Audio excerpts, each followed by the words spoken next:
Good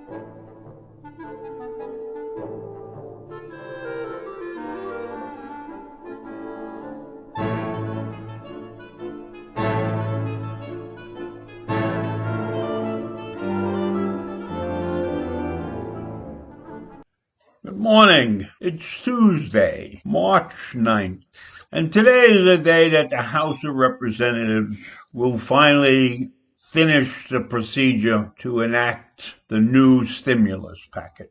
The new package is called the American Rescue Plan Act of 2021. And I have been searching diligently to find out exactly what the Republicans have against this package.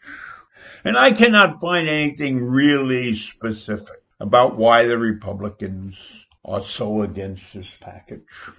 Now, it is expensive. I will grant you that. But does that mean it's unnecessary? Does that mean we do not need it? So I had gone to the trouble of going into Wikipedia and looking at all of the key elements in this package. And there are many of them. And there is nothing in those packages that I find unnecessary. Everything relates to living in this environment with this pandemic raging and people out of work, people on the verge of eviction, people whose unemployment insurance is going to disappear. So I don't see anything blatantly expensive in this package. I think every one of the items in this package has a legitimate reason to be there. This is not a pork barrel package. This is a package to save the lives of Americans. So I cannot understand why the Republicans are so against this package. The Republicans are banking on the pandemic disappearing soon, and so they say, we're on the verge of the cusp of the COVID-19 disappearing, so why should we be spending all this money? If COVID-19 disappeared tomorrow, do you think that everybody would be back working on the next day? No. People are going to still need help even after we get COVID under control. So this is a short-lived package, actually. The main parts of it will end in September. So while nationally this package has bipartisan support, a majority of the people are in favor of this package. And that's probably because it's going to help everybody, Republicans and Democrats. So it's foolish to listen to the Republicans claiming that this is a payoff to the progressives. There's nothing in here that you could consider progressive. Everything that's in here, that's in this package, if I go through all the items, relates to the needs of the people, the needs of the states, the needs of the municipality. And when they say this is a blue state bailout, when many more red states need help than blue states, that's a propaganda thing they're pitching. A propaganda thing to their people, to the people who vote Republican. There's nothing in here that states that this state is going to get more than they deserve or that state is going to get less than they deserve. All the states that need help will get help. And then when the Republicans complain about the unemployment insurance benefit, because they say, well, by giving these people money, they won't look for work.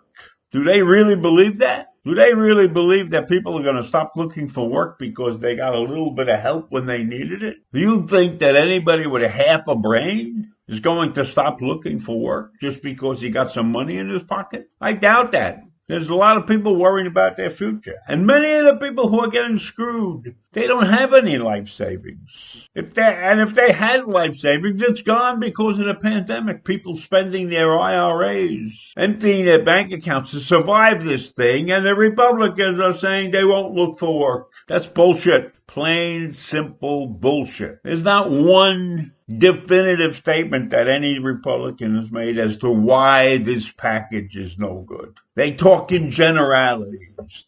It's a progressive payoff. People won't look for work.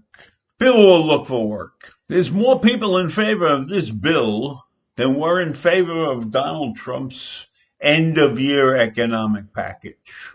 7 out of 10 people are in favor of this bill. This bill has been trimmed down, as you all probably know. And even with the trimming down, there's still objections to the payoffs.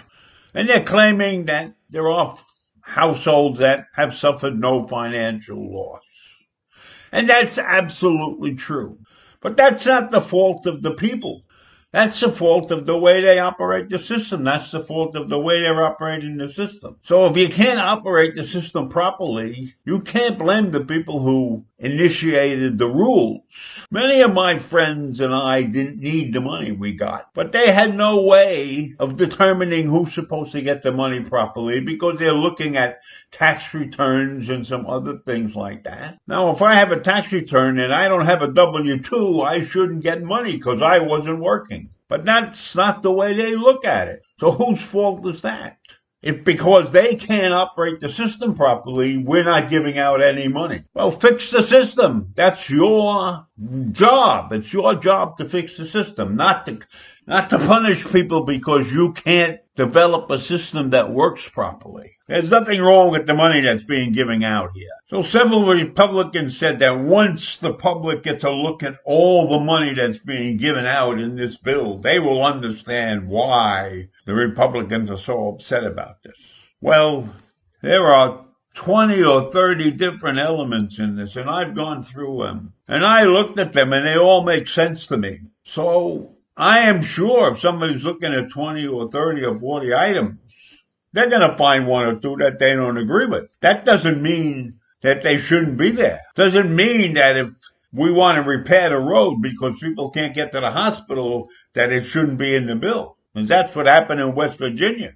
They had to repair a road so that people could get medical attention. Does that not belong in the bill? It really wasn't in the bill that way. It was extraneous money that the governor was allowed to use as he saw fit. So he said the road had to be fixed. And that's what they did. And there's nothing wrong with that. And I don't want to hear any crap about the deficit being too big. Nobody seemed to care about the deficit when tax cuts were put into effect. So they shouldn't be worrying about it now when people's lives are at stake. And if you don't put enough money into this package, then the economic growth will stall again. So it's a mixed bag, and not everybody can be pleased by everything. So my advice to the Republicans is shut up and live with it. We have to move on in this country, and we have to stop being so divided about everything. So I give you that, and I will see you in the morning.